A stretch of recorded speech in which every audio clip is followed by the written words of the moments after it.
Angela, Eli, how you doing? It's a beautiful day. It Were we just is. singing a moment ago? We were just singing happy birthday to Yes. you, to ya. Hey, Luis. Oh, Luisa just left as we say hi. All right. I have a lot of live music updates. Got a lot of little things on today, so we're gonna be covering a lot of little things. Some quick articles. I'm probably going to be at the end of going like, I got blisters on me tonsils. Has anyone else been getting kicked out of rooms lately? I'm feeling like I'm in a sort of glittrix. That's a glitch matrix. That and also the rooms aren't showing up in the feed. Like, see, nobody's in here right now, and it'll eventually show up. So we got to ping people in. And with that being said, uh, we're in the countdown. So if you want to start inviting some people in because they might not, see the room because it's been an issue with Clubhouse recently.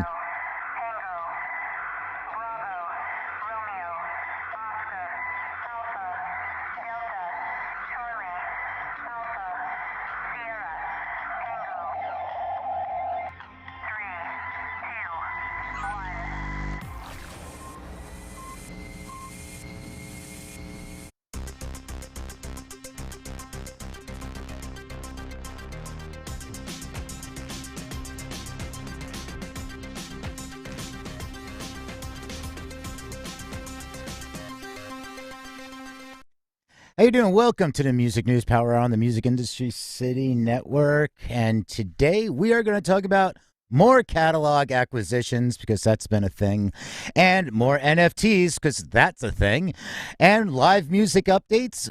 Universal sets its dates for its spinoff, and a federal court settles pro music rights versus Spotify lawsuit.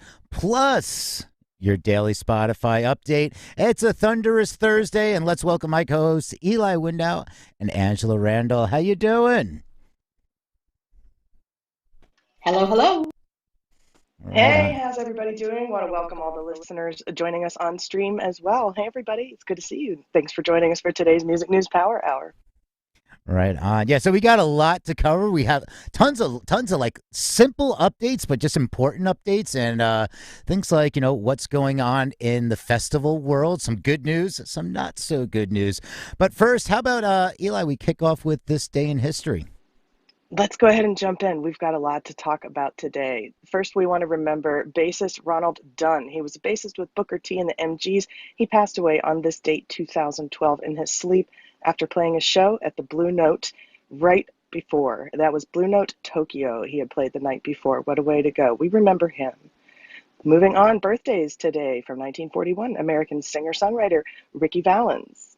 Also today, 1950, Australian-born Irish singer and composer Johnny Logan was born. He first won the Eurovision Song Contest in 1980 with the song What's Another Year, born this day, 1950. Also born this day, 1950, a personal favorite and inspiration of mine, American musician, singer, songwriter, record producer, and multi-instrumentalist Stevie Wonder, a child prodigy who developed into one of the most creative musical figures of the late 20th century. Happy birthday, Stevie Wonder. Born this day, 1966, American singer-songwriter Darius Rucker from American rock band Hootie and the Blowfish. Happy birthday. Also born this day, 1966, Alison Goldfrapp, English singer-songwriter, best known as the lead vocalist of the the electronic music duo Goldfrapp. That's what happens when you scroll too fast. Don't scroll too fast, everybody. Let's move on this day in history. May 13th, 1971. On his 21st birthday, Stevie Wonder received all of his childhood earnings. Despite having earned $30 million so far, he had received only $1 million. On this day, 2002, Dionne Warwick was arrested at Miami International Airport for possession of marijuana after authorities found 11 joints in a lipstick case in the singer's hand luggage. The charges were dropped after she completed a drug program and made a contribution to a charity. May 13th, 2003, Michael Jackson launched a court case suing Motown Records. Jackson filed the lawsuit in LA saying he had not been paid royalties due him for the music he did with the Jackson 5 in the 1960s and 70s. The singer also claimed his music has been used in TV ads without his permission. On this day, 2007, Brian May was under 24-hour security watch after a deranged man announced he was setting off to murder him and then disappeared. Police were hunting for a schizophrenic who left a letter behind at his house, blaming the Queen guitarist for his own illness. In it, the man said May was, quote unquote, an imposter, and that he was the real rock star. He signed the letter, Brian May. And on this date, 2016, Tower of Power played a California prison with former lead singer Rick Stevens, who had served 36 years for a 1976 drug-related triple homicide. Stevens was in his 30s, 4 years out of Tower of Power and addicted to drugs when he shot to death 3 men in a 1976 dealing dispute. A jury voted for his execution, but the California Supreme Court ruled not long afterward that the death penalty was unconstitutional. After the show, Stevens talked to the audience about how he had rebuilt his life. And that's it for On This Day in History. Back over to you, Peter. Right on. I got to ask, do all women carry joints in their lipstick case when they travel? Dionne Warwick is definitely not all women. She is queen, one of a kind. Even if you don't already, you can definitely take a tip. Let's just put it that way. Right on. All right, we're just about to get into the news here, and this is where we scour the World Wide Web for music business news that we think should be open for discussion. I'm going to get to that very shortly, but first I want to welcome everybody tuning in on our video live stream. How you doing? And also, how this works is we read key sections of the news articles for about the first 20, 30 minutes and open up the stage for continued conversation for the remainder of the hour. We call it the round table. But at any time, feel free to raise your hand during the topic as we're reading if you'd like to come on stage and offer your thoughts. And please note this is recorded and live streamed on Music Industry City's YouTube and Facebook channels. If you enjoy us and want to tune into all our programming network events, you can tap the green house at the top or follow musicindustrycity.com. You can go there and register for free. Also, that is where we host our show notes. So if you go to musicindustrycity.com, you click on the graphic that says show notes, and that'll show you all the articles that we are covering throughout the week. And that'll lead us up into tomorrow's week in review, which everybody just kind of jumps on stage and we all talk about what happened in the music business. And with that being said, let's get to it.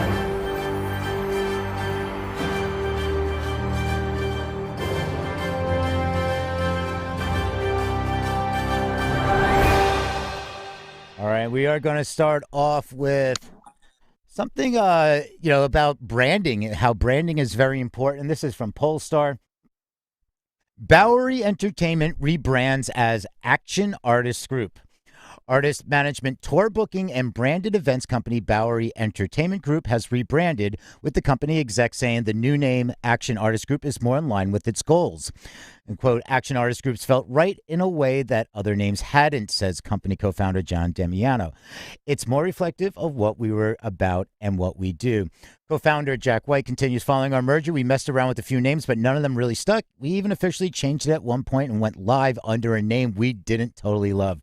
The rebranding also eliminates any confusion between the AEG-owned The Bowery Presents, which owns and operates notable venues across the East Coast, including Terminal 5, Brooklyn Steel, and Forest Hill Stadium in New York.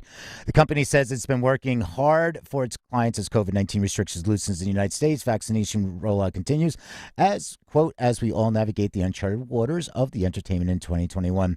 The company's clients include Emo Night Karaoke, Lauren Rocket, Layla Blank, and Nate Flood, Tokyo Slums, and others. Branding is important. It's because I even read this article, and when I just read it as Bowery Entertainment rebrands, I immediately thought it was, Bowery Presents. Like, did Bowery Presents? So this is a good thing for both companies. I wonder if Bowery Presents maybe sent them a letter, or just like, hey, by the way, you might want to think about changing that before we have to get lawyers involved. I don't know. I mean, but it did have that brand dilution in a sense when people are thinking this is the Bowery Presents, and it's also AEG's involved. With that being said, we're going to go into from not having a lawsuit to settling a lawsuit. And this has been going on for quite some time. We've covered this. We even had, this is a federal court officially entered settlement in pro music rights versus Spotify lawsuit. And this has been an ongoing battle. And the article that kicked it all off was it's 2019, I'd say. And it was, the title was Pro Music Rights Sues the Entire Music Business. And basically, it was $1 billion lawsuit and against iHeart, Spotify, Rhapsody, geez, like everybody. So this company was going after, and the CEO is Jake Knock, who's a 19-year-old person that has a few companies. We even had him on our program on Music Industry City about this time last year to talk about it. So you can find that interview on our YouTube channel. So if you go to our YouTube channel, which is just Music Industry City, and you type in Jake Knock, N-O-C-H, you will hear the interview with him. We had him call in. But with this article is Digital Music News. In late March, Digital Music News was first to report that Spotify had settled the $1 billion copyright infringement lawsuit brought against it by indie label Sosa Entertainment and performing rights organization Pro Music Rights. Now, the court has officially entered the settlement. The underlying legal showdown initiated back in November 2019 when Pro Music Rights and Sosa, both which are owned by Jake Knock, accused the Stockholm-based music streaming service of failing to pay royalties for 550 million streams. Calculating based upon DMN's much-cited analysis of Spotify's pursuing compensation rate of 0.003 to 0.005 for most artists, their plays would have generated between 1.65 million and 2.75 million. However, the case sought damages encompassed considerably more than the alleged unpaid royalties, once again as PMR indicated in the complaint that Spotify had removed its tracks for anti-competitive reasons. Spotify denied the claims and returned fire with a firmly worded countersuit, alleging that Pro Music Rights and Sosa had engaged in, quote, a multi-year campaign of fraud and harassment with purportedly organizing a system to, quote, artificially generate hundreds of millions of fraudulent streams on songs he had seeded. Then, in January of this year, the involved parties jointly filed for a 60-day stay in order to work towards a possible settlement. Said stay expired without word of agreement, though it appears time had the courtroom confronted with Peer. So, this was, they go on, and the nuance and the compromise weren't revealed in the March filing, the notice of judgment, but per the latter, the case has been dismissed with prejudice, meaning that he is not allowed to ever bring this up again to Spotify. And going back to the older articles, it says that all the cases were settled with prejudice. So he is not allowed to go after any iHeart, Rhapsody, Napster Rhapsody, any of the other platforms. The interesting thing is, like, if you follow this story, it's Jake, he's a CEO of like China Goods Company and food, and it's all these different IPOs, and it's like these weird companies that he, like, as an executive of some other company, CEO, publicly traded, owns Pro Music Rights. They claim they have all these artists, and then people have debunked saying these artists are actually made up names. And it's just like this ongoing, if you want a little bit of source of, I don't know, like something that could probably be a Netflix documentary, follow this one back in its path. And it's an interesting tale because, he was suing them for $1 billion, yet he was saying he was out like $1 million to $2 million. With that being said, we're going to talk about a country-by-country guide to Europe's summer reopening. And who sent this to me? I don't think she's here, but somebody sent this in, and I thank you for sending me this article. And again, this is from... I think Julie sent this, right? Julie sent it to us? Yes, it was Julie. That was it. Oh, she's not here right now. But so this one, and again, this is a country-by-country guide to Europe's summer reopening. Well, it's not directly music. It'll affect music, and it'll affect travel. And it's a life. We do stuff outside of music, and this is good to know. Again, if you want to follow and find these articles, it's at musicindustrycity.com. Click on the graphic that says show notes, and you can get a link to all these articles. All right, and this one, so, they talk about in cases like France, so I'm not going to read all of them, but, as situations throughout Europe continue to evolve, Turkey recently entered its strictest lockdown, while Iceland just reopened for tourism with this 3-step testing requirement. But one bit of news seems most promising. Just this week, the European Union released a plan for allowing vaccinated Americans to visit this summer, with suggestions on how all 27 member states could implement vaccine passport requirements and, crucially, enact an emergency brake response for pausing travel should they need to do so at any point. While individual countries will have the autonomy to follow these guidelines to the letter or to rewrite them completely, some countries have already made announcements in support of welcoming summer travelers from U.S. France says it will open to vaccinated Americans by June 9th. Spain says it will be ready for travelers the same month. And Italy's prime minister recently said that the country will be open, quote, soon, with a health pass to be created in mid-May, a full month before the EU-wide pass is set to be ready. And the story that goes on, one of the things that says Ireland and Germany remain under various levels of lockdown with timelines and a return to normalcy months away at the earliest. The latter just announced that its Oktoberfest will be canceled this fall for the second year in a row. Others like Greece and Turkey are prioritizing tourism dollars, welcoming travelers while hospitals remain overwhelmed and locals face fines for leaving their homes respectfully. All right, so it goes on and talks about the UK, Ireland, France. It breaks down all the countries and what their reopening plans are. So it's a really good article to take a look at. I mean, if you want to get traveling, I'm already planning my trip to Iceland because I just want to get somewhere that's not here. Eli, where do you want? Where would you want to go? I want to go to Bali. That's my next, that's on my bucket list. Yeah, I want to go to Bali I just want to and just melt in the chime sun in for a that little. currently. Go on, Angela. Since you're in the UK. I just want to chime in that just to remember we Brexited, so EU restrictions don't apply to us anymore. And as far as I'm aware, Americans can currently enter England with I believe it's 10 days. I think they have to have a coronavirus at the entry and a coronavirus test at the sometime during, or perhaps at the very end of the 10 days.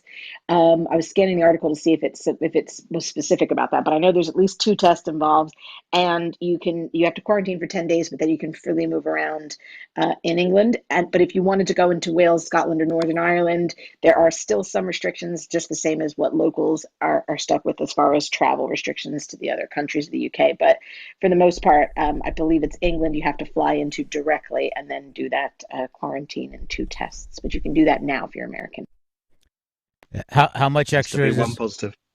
Go on, Andy. Sorry, Peter. After you. Sorry, I was just commenting that there has to be one positive from Brexit. Yeah, exactly. I mean, we're scraping the bottom of the barrel on that one.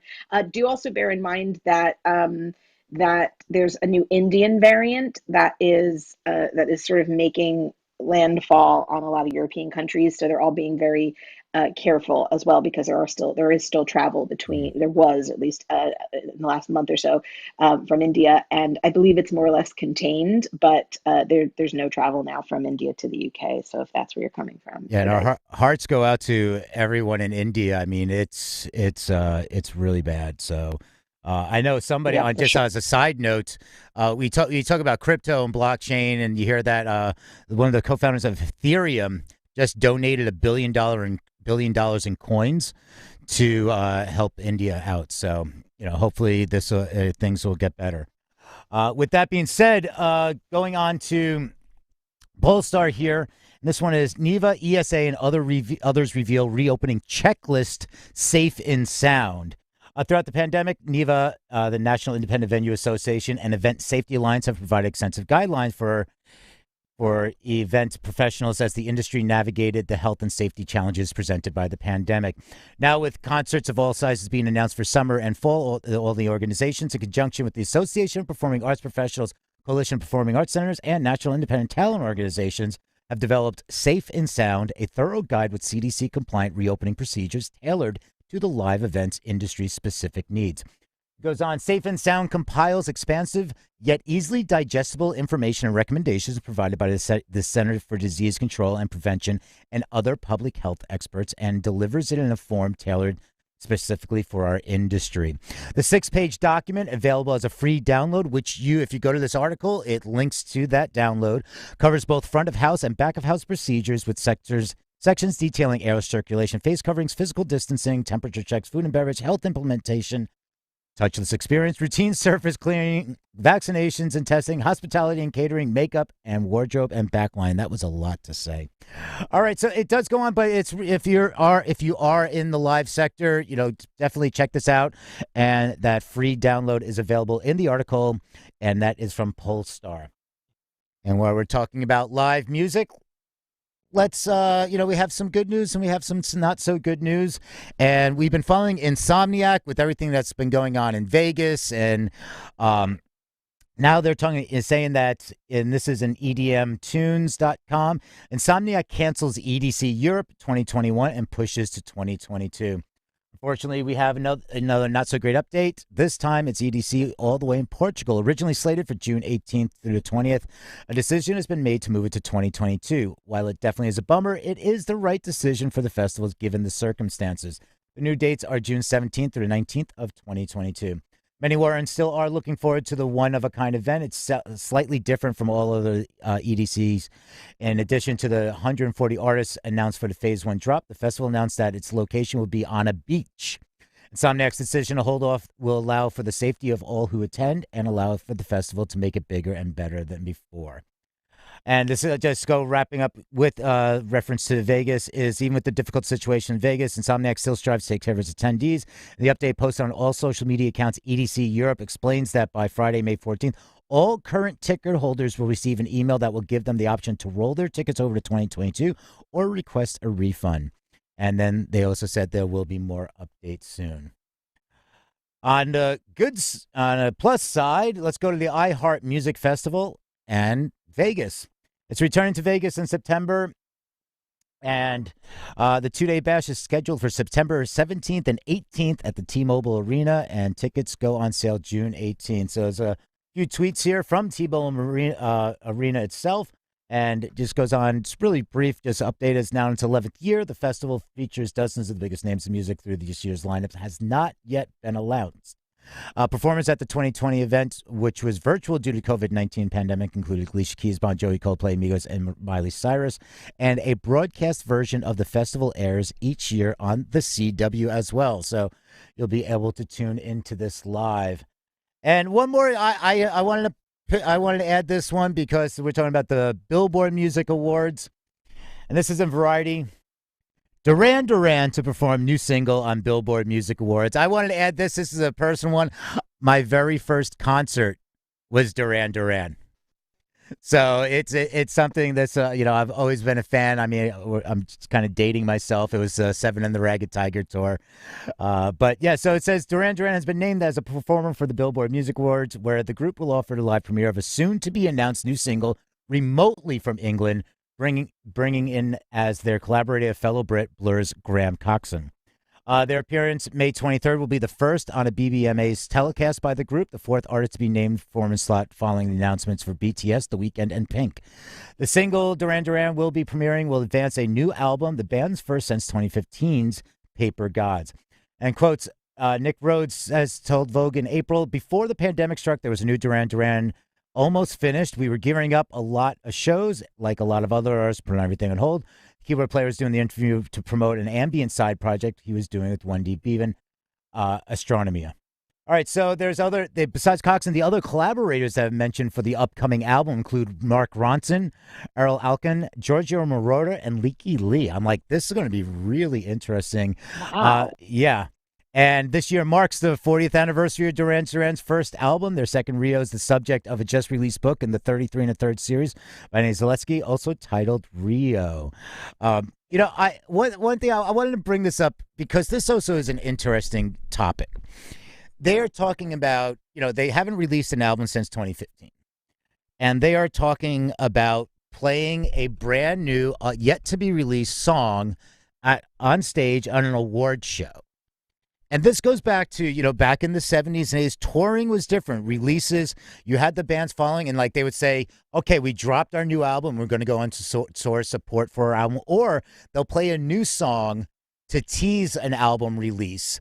And those are usually up at the front of the sets. And then you get to the point where it's like, well, going with the LCD sound system, what James Murphy was told, it's like, shut up and play the hits. When you have a legacy artist such as great as Duran Duran, is it something that do you want to break back into everything with a brand new song that people aren't going to know, or is it a challenge? Do you think it's more of a challenge to get people interested in your new album by playing a song during an award show that people aren't familiar with?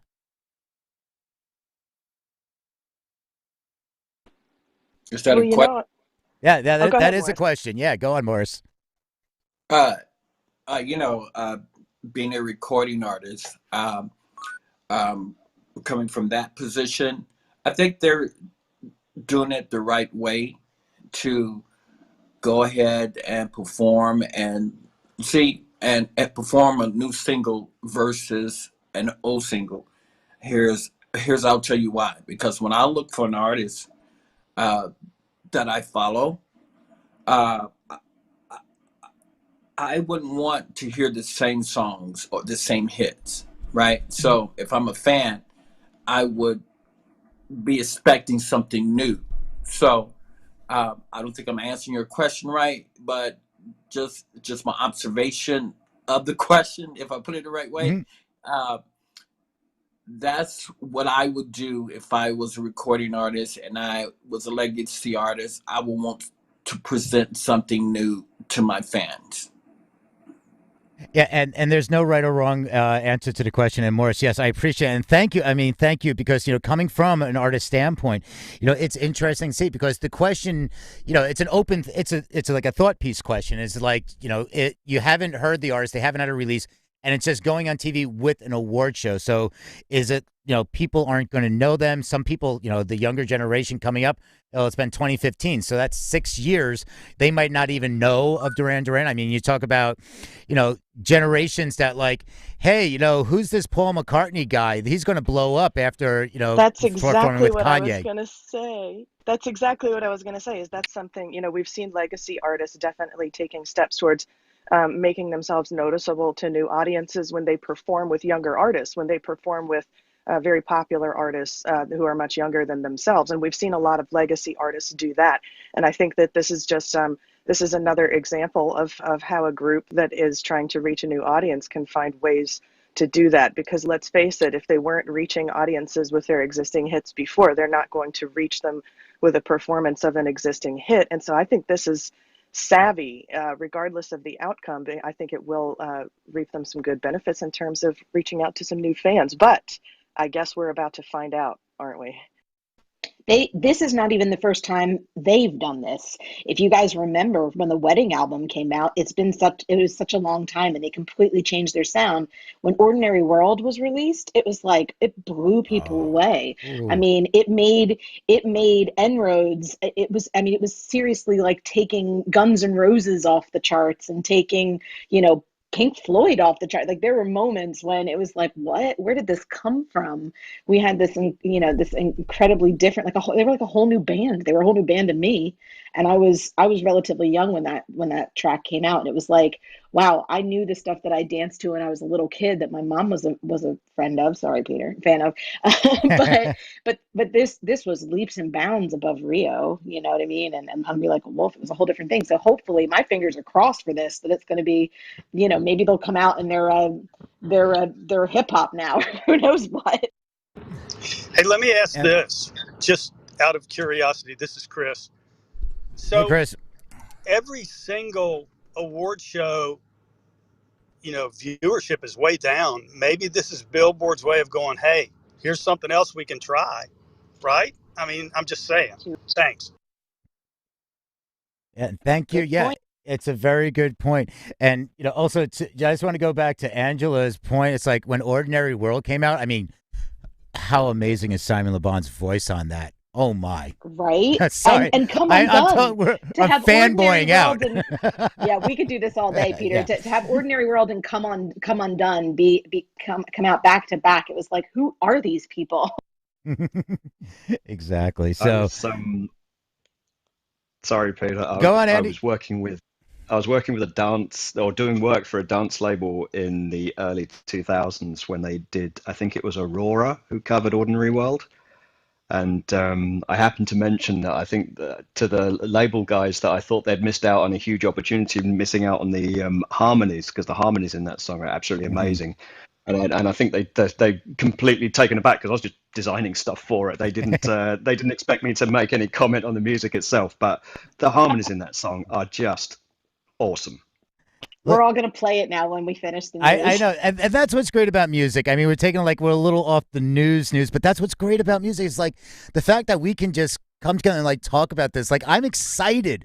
I am so excited for this. So that's why it was an open thought question. It wasn't about like, oh, I'm not looking for it. I'm like, play it. I want to hear it. I'm going to go listen to it. And that's part of that. You know, it's like, hey, it might not be great, but then I'm going to go listen to it anyway. And I'm going to go back and listen to Ordinary World now. And I'm going to go listen to The Chauffeur. And I'm going to go listen back in there. And speaking, so I'm going to move on. We can talk more about this in a little bit. But speaking of bringing things back, this one for all you Metalocalypse fans. Adult Swim is bringing it back for a feature-length movie, and Aqua Teen Hunger Force and the Venture Brother films are also in the works. After a long hiatus, animated metal band Deathlock will finally return. Adult Swim announced that it has greenlit an original film for Metalocalypse, as well as movies for Aqua Teen Hunger Force and the Venture Brothers. It's a cause for celebration for devout Metalocalypse fans. Despite a loyal cult following, the show was unceremoniously canceled by Adult Swim back in 2013. The series followed the comedic exploits of the fictional extreme metal band Deathlock and its eccentric members. And, you know, so the movie will be helmed by show creators Brendan Small and Tommy Blanche. And the plot once again pits Deathlock against the scheming tribunal, the villains constantly manipulating the destiny of the world's most famous metal band. And so it goes on. Oh my fucking God. Yeah. Death Clock, not Death Block. What did I say? You said Death Lock. That's a Marvel superhero. Oh my God. Death Clock. That's just me just running through this and like, oh wow, thank you for calling. Oh my God, how did I miss? That is the most exciting news I've heard in days. Death Clock is coming back. That's the band reunion we were all looking for. I was like, oh my God, that was just a brain fart. I was trying to like read this through. I was so excited. Yeah, I'm like embarrassed now. But with that being said, let's dump out of this segment and go over to Eli with the weather.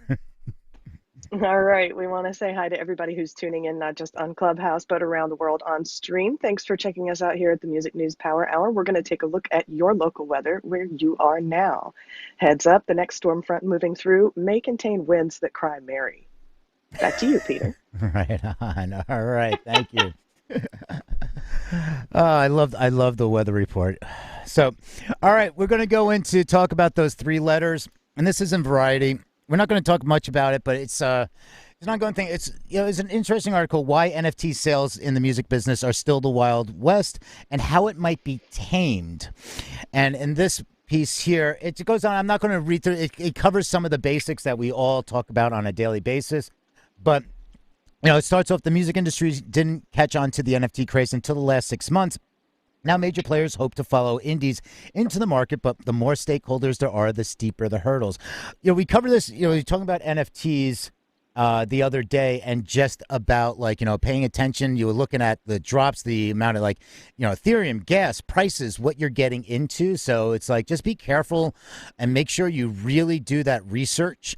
And don't just listen to anybody talking on Clubhouse or just some YouTube. I mean, there's helpful information, but please, when it comes to this, you can lose money when you're investing very easily before you even invest. And we broke this down, and it's in the article that is in the show notes from yesterday.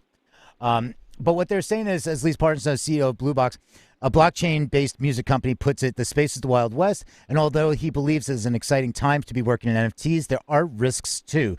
For the music industry in particular, NFT sales are testing the boundaries of intellectual property rights and copyright law.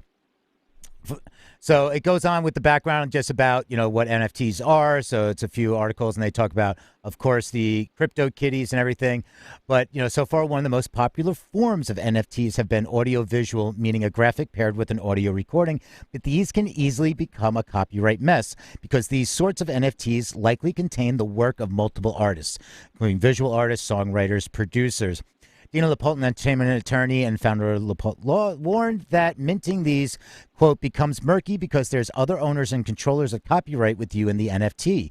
In order to do this safely and legally, you must ask permission from each copyright holder involved and determine royalty splits for the NFT in advance. For a major pop star whose liner notes contain a laundry list of co-writers and producers, each of which could be signed to their own labels or publishers, clearing the music within an audio-visual medium or even simply audio-based NFTs often become a lengthy, expensive process.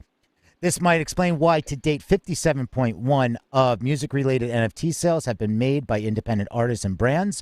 Independent artists tend to have less collaborators to settle with and less middlemen to gatekeep their decisions, but even though it may take a major label stars more time to catch up with mining and minting NFTs, this paradigm could stand to flip in the coming months.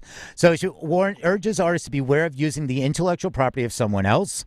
They've seen, like I've seen NFTs that have Disney or Marvel characters in there. That is going to be a disaster. You don't have the rights to all that stuff.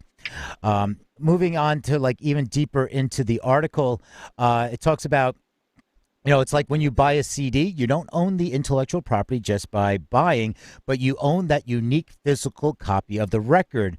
And it's by Carl Fuchs, who's another different entertainment attorney. It works very similar in the NFT space. You don't own any of the intellectual property unless the smart contract says so.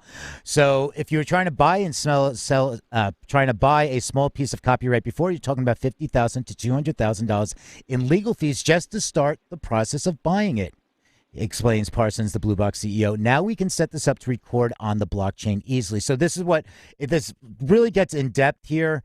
And it's, again, encourage, just pay attention to what all the deal structures are and everything there. I know there are a few people that have delved into this space up on the stage. And if there's anybody else in the audience that would like to, raise their hand, jump on stage. If we didn't invite you up, we probably just didn't see you because I'm reading.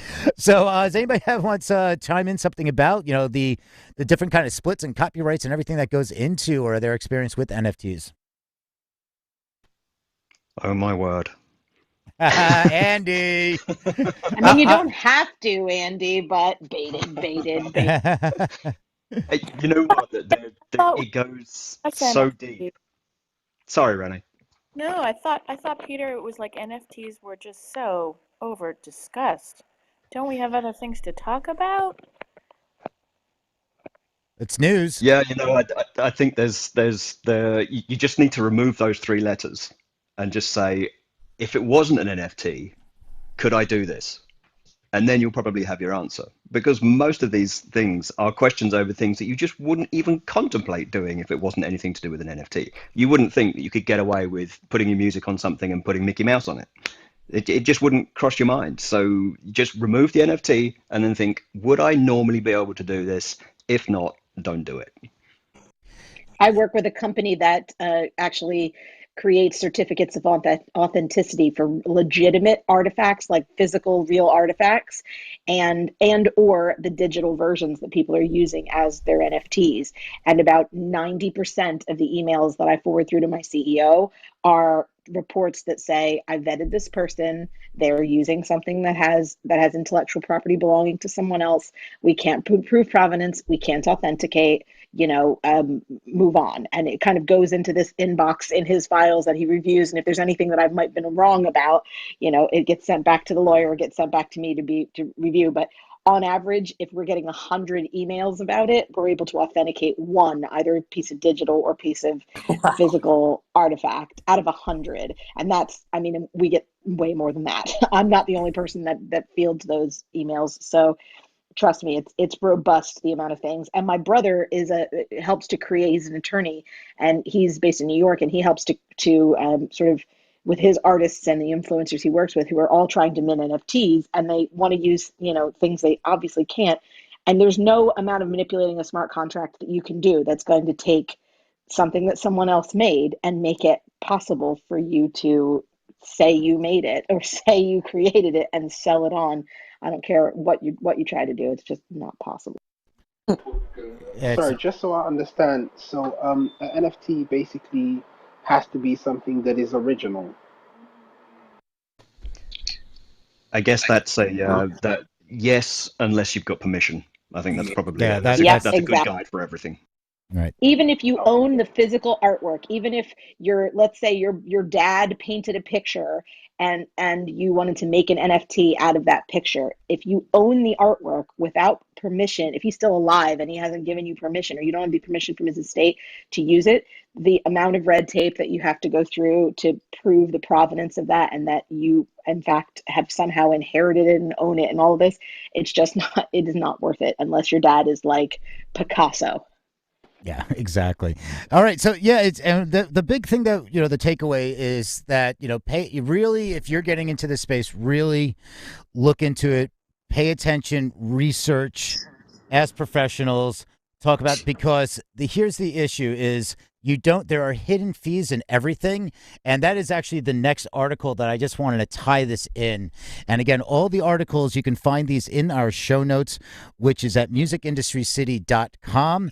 There's a graphic that you can click on that says show notes, and it'll take you to everything that we talk about in all the rooms.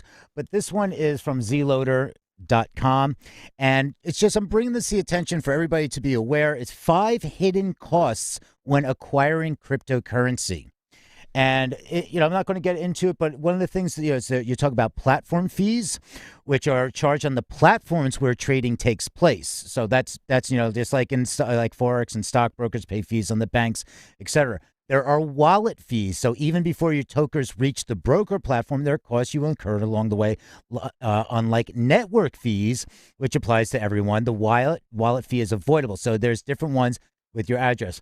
Fees on premium services. So if you have Shapeshift or Coinbase, they have different services. Then there's exchange fees. So while going for an exchange fee may be the best approach to entering the crypto business, there's a catch in doing so. Other than the fees charged on every trade of these platforms, they also take some fees on every deposit or withdrawal a trader makes. And then there are conversion fees. And again, these are things when you say it's like, oh, we have to buy something on Ethereum, and you can't buy Ethereum directly with cash, or you have to convert, or your MetaMask, or whatever you're saying. These are all these different fees. So you might end up, and this was an article yesterday that said, if you deposited $100 into your account, you could stand to be negative 50 cents. They broke it down because of the gas prices. Now there are other companies that, other things that have less gas, but it's just really, I encourage people to invest and look into this wisely, because it's not like you're just putting a debit card in and going cash for cash and fiat. Can I throw another thing on top of that, Peter, just Absolutely. to clarify something that we're learning along the way, is that the gas fees are not set. They're not set in any way. So you do that at a different time of the day, depending on how busy the network is, it will change the gas fee.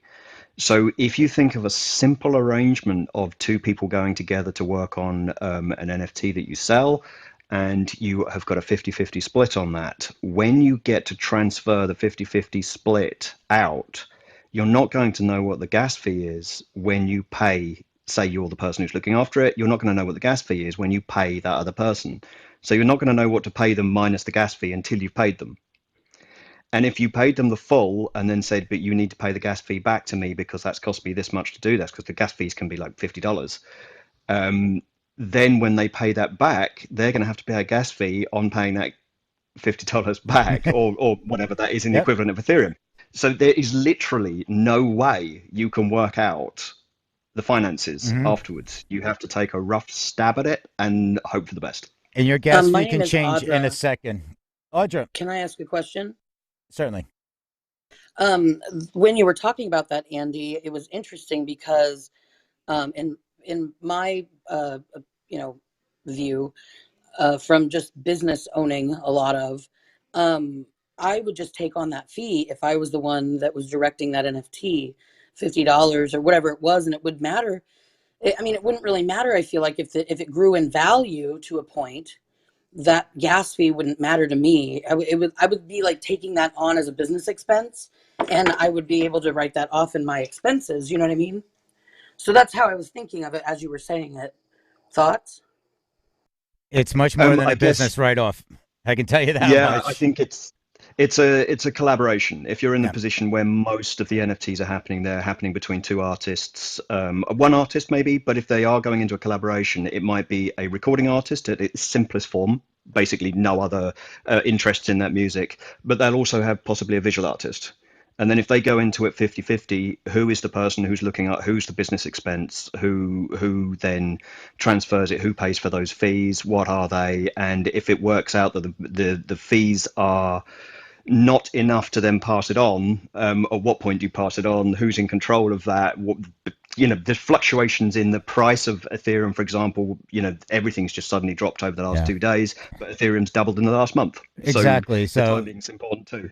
Yeah. So yeah. I mean, it's a really important discussion, and that's I have a few more articles, and we can bring this back later. But the PSA here is research, pay attention, look at those finances, and finally, just to touch one, wrap it up. What Andy was saying is the gas fees change. The gas fees change from the time you hit buy. You hit here's my exchange, buy, and the transaction. The gas fees can change that quickly. They're changing millisecond by millisecond. So I just want to get on to one more. Hypnosis acquires the catalog of producer Andy Wallace. So this is the second producer catalog Hypnosis has gathered up in the last couple weeks. And anybody who's a fan of Andy Wallace's production, this is a really great catalog. So Hypnosis has announced that it will acquire the catalog of producer, mixer, and engineer Andy Wallace, who has worked with artists including Prince, Foo Fighters, Guns N' Roses, Bruce Springsteen, Nirvana, Rage Against the Machine, Run DMC, Coldplay, Jeff Buckley, and Slayer. I mean, the list goes on. And so Merck says, Andy has shaped the sound of great records for almost 40 years now, and from his seminal albums such as Nirvana's Nevermind to Jeff Buckley's Iconic Grace and through the Landmarks, he says, is a fantastic welcome to Hypnosis family. Wallace adds, the records I have worked on and the incredible artists I had the opportunity to work with through my career are very dear to me. I'm extremely pleased and honored that so many people have enjoyed and continue to enjoy this music. Delighted to establish this arrangement with Hypnosis and Merck Mercuriadis, with whom I've had a long and fruitful relationship, and I'm fully confident this substantial body of my work will be in the best hands moving forward. So, his first hit was the 1986 with Aerosmith and Run DMC's Walk This Way, which he engineered. So, I mean, again, these catalogs, now it's, Hypnosis has been ongoing for producers, and this is, we've heard a lot about the publishing catalogs, but now it's like producers, and this is ongoing, and it's really interesting to see. And finally, just to close out the main part of the reads before we get into Eli's favorite spot, Vivendi sets the date for Universal Music Group spinoff. Shares of Universal Music Group will begin trading on the Amsterdam Euronext market before or by September 27th. The parent company Vivendi revealed yesterday. Vivendi's proposal for the UMG share distribution will be put to a vote at the company's shareholders meeting on June 22nd. Vivendi's largest institutional shareholders, quote, have been calling for a split or distribution of UMG to better reflect the fast appreciating value of its music division.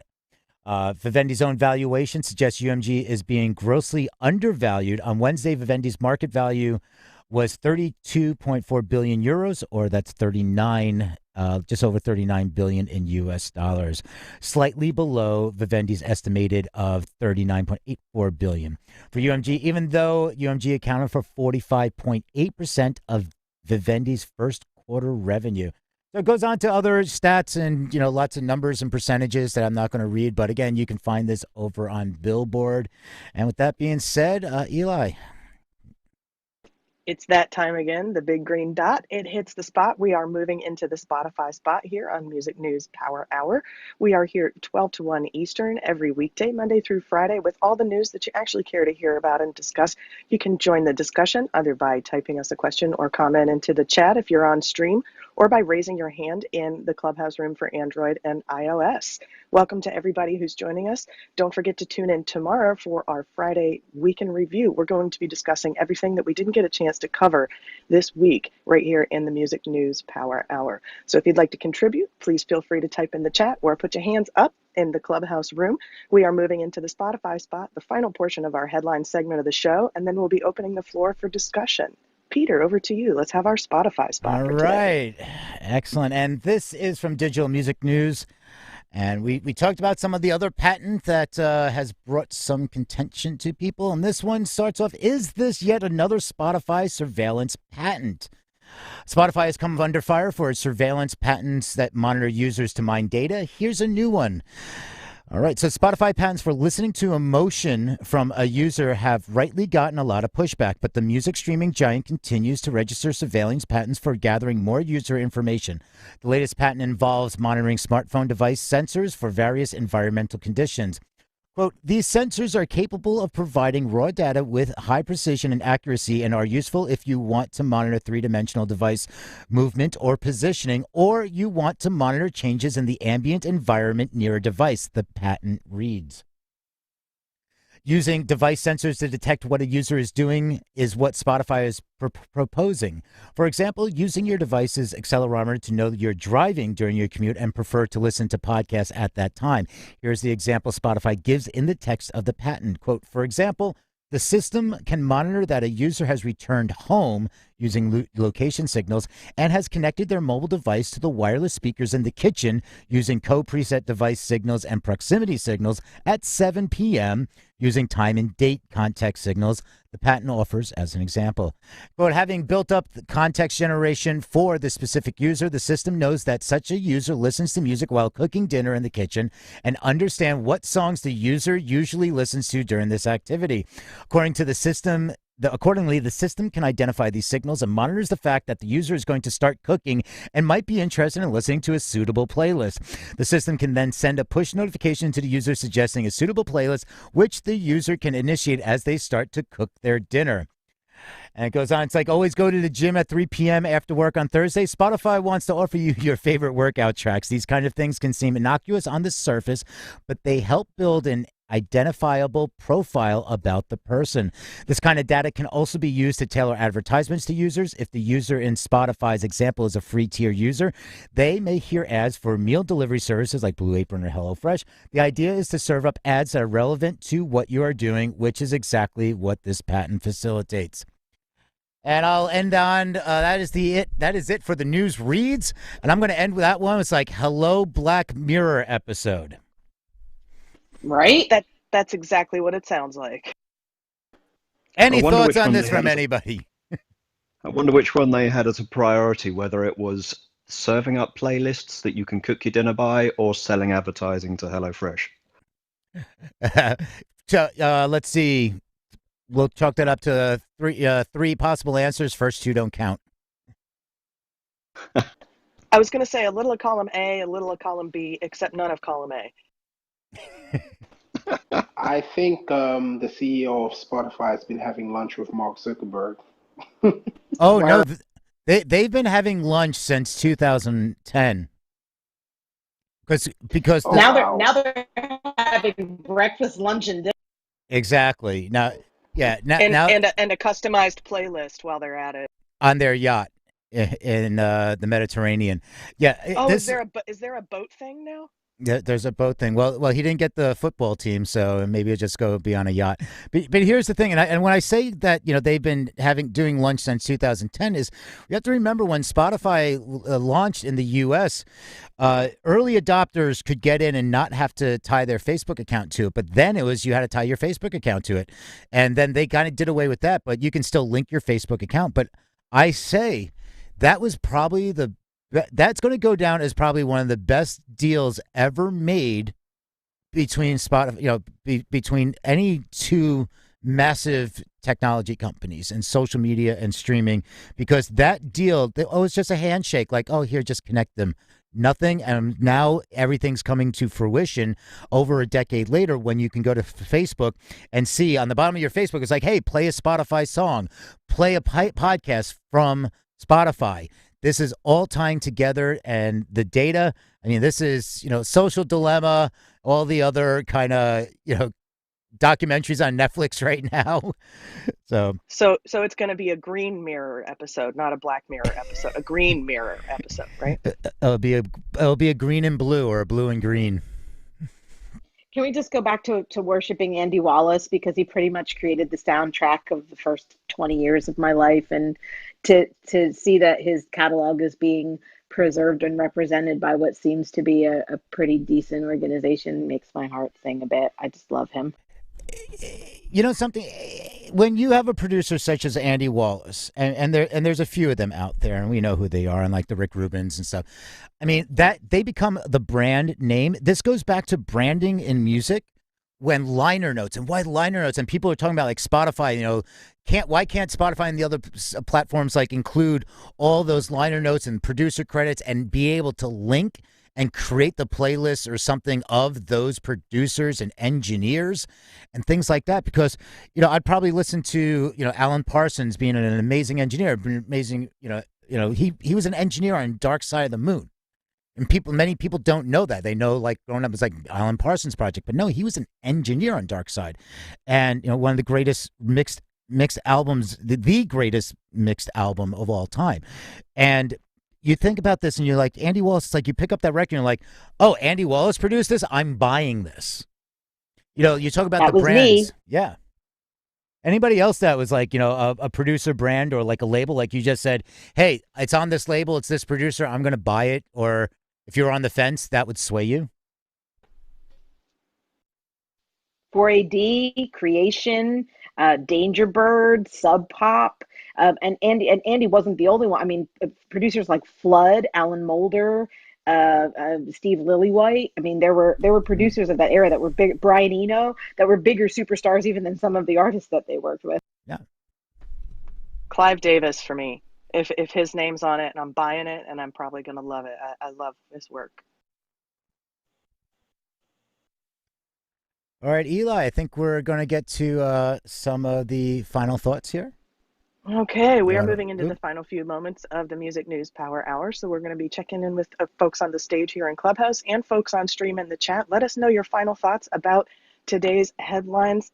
Andy, let's go over to you. Final thoughts for us. Any final thoughts as we go into these final few moments of the Music News Power Hour? Happy birthday, Stevie Wonder. I had a wonderful experience at CES where he just wandered onto our stand and was listening, sat in the back of a car, listening to music for about 3/4 of an hour. It was amazing. Oh, that's an incredible, incredible memory. Thanks for sharing. Yes, and indeed, happy birthday, Stevie Wonder. Also Darius Rucker, but Stevie Wonder, oh my goodness, who doesn't love Stevie Wonder, right? Carrie, thanks for joining us. Carrie is new to Clubhouse and new to the Music News Power Hour, and Carrie and I go way back. Carrie, how you doing? Any final thoughts for us as we wrap our show today? Oh, Carrie's still muted. I don't know if he can hear us. I'm so used to seeing Kerry in the video live stream, though. He's been there the last few days, so. Maybe he's in the video live streams now since he's still muted on Clubhouse. Sorry we can't hear you, Carrie. Christina, thanks for joining us. Any final thoughts for us today as we close our room? Well, that's sorry. Yeah, I just saw how to unmute Oh, yeah, there's Carrie. Hey, Carrie, it's good to see you. Thanks for joining us. Yeah, Power Hour. Well, I just joined the last half hour here, so but good stuff. And maybe we could talk about the new MLC. The MLC. Send me an article. Yeah, send me an article and let's definitely cover it. We cover headlines in here, so send me a current headline and let's definitely cover it. Yeah, I know. See, there's this one where it talked about these other terms I didn't know, but you know, the NFCs I'm learning about, but it's like a CEO, which is not all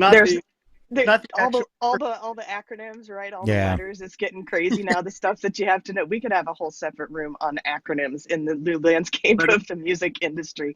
But as we wrap today's show, we are moving into the final few seconds here of the Music News Power Hour for this Thursday. We are here each weekday from 12 to 1 Eastern. We are on stream on multiple streaming platforms around the globe and across the World Wide Web, and also on Clubhouse for iOS and Android. If you'd like to join us in discussions, you can join us in the chat or by raising your hand. Please join us each weekday, Monday through Friday, 12 p.m. Eastern, right here for all the headlines that you actually care to discuss. And we hope to see you tomorrow, Friday, for our weekend review, where we go ahead and recap some of the articles that we didn't get a chance to discuss earlier this week. My name is Eli Window. For my co-host Peter Schwinge, I want to thank you for joining us, and I want to remind you too that you can revisit any of the articles that we discussed today by visiting musicindustrycity.com and clicking on the show notes graphic. Peter and I thank you so much for joining the discussion, and we hope to see you tomorrow right here for Friday's Music News Power Hour Week in Review. Right on. Thank you, everybody. Great conversations today. Conversation. Join us tomorrow, Week in Review. It's a little more roundtable-like, So we kind of like let it all hang out. And everybody, thanks again. And if you also, we archive this on YouTube and on our platforms so at Music Industry City, we're on Instagram, YouTube, Facebook, name the social platform. Just look at Music Industry City. Since this is live stream, it is also archived up on our YouTube channel with our other programming as well, including a VR and music event panel we did inside VR. We had people in VR, and that's on the YouTube channel, Music Industry City YouTube channel, and we did that for the New York City Mayor's Office of Media and Entertainment, and it was a great conversation. So if you're into VR, in the intersection of VR and music, go check it out. And thank you again. And Angela, thank you to our UK correspondent and co-host, Angela. Have a great day, everybody, and see you tomorrow in the Week in Review. Cheerio. Cheerio. It's good to see you, Angela. I hope you have a great day. Cheers. Bye.